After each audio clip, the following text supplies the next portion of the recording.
Hello fellas! Today I am sharing with you kung ano ang mga activities namin sa Youth for Christ. At isa na dito ang Youth Power kung saan nagpunta kami sa tahanan ng mahal na ina ng Guadalupe sa Maraoy, Lipa City.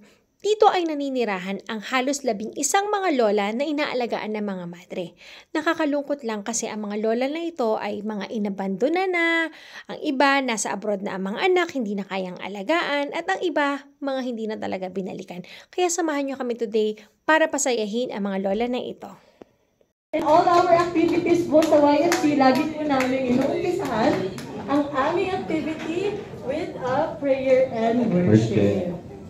Kasama ang mga lola ay kami ay nag-worship at nag-opening prayer, and after that, nagbigay ang asawa ko ng simple talk about being a hero para ma-inspire ang mga Youth for Christ kung paano ba maging bayani sa sarili nilang paraan, at ito ay ang palabasin ang goodness ng ibang tao.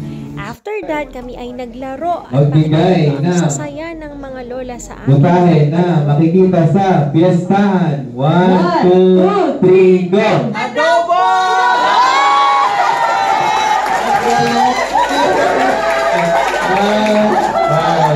One point sila. 1 point pa yun. Makikita sa Rito. 1, 2, 3, go! Red!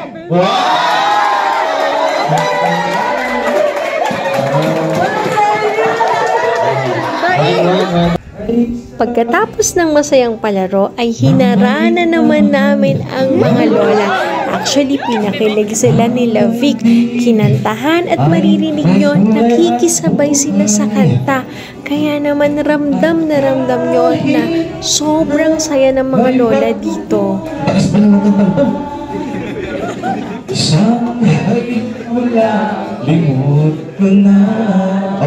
Pring-chorus. Ay sarap ng may minamahal, saan mo pag-ibig mo'y tunay, ang nais mo'y laging kapiling ka. Alam mo ba dahil ligaya ka? 3, go! Sa tuwin ay naalala ka, sa pangarap laging kasama ka. Ikaw ang alaala sa aking pag-iisa, wala nang iibigin pang iba. Ay sarap ng may minamahal ang daigdig. Hindi lang isa or dalawa, pero kinantahan namin sila ng maraming kanta para maramdaman nila ang taus-puso naming pagmamahal para sa kanila. Actually, sabik na sabik sila na may makakausap, na may mangungumusta sa kanila. Tuwang-tuwa nga sila kay Dos kasi nakipagkulitan si Dos sa kanila. Sabi ng ilan, namimiss na daw nila ang kanilang mga apo. Diba? Sobrang kurot sa puso noon.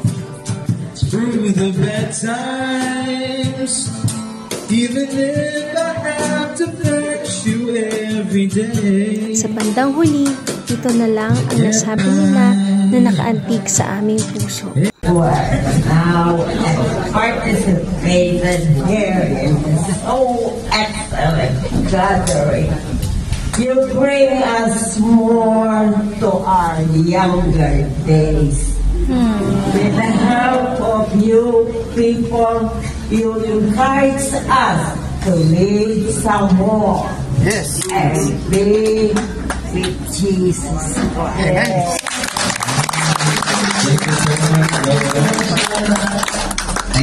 Kaya sa mga nakapanood ng video na ito, we encourage you na sana madalaw nyo rin ang mga lola na ito and matulungan natin sila sa kanilang pang-araw-araw na pangangailangan kasi hindi sapat ang pondo na natatanggap ng mga madre para matustusan ang kanilang pangangailangan.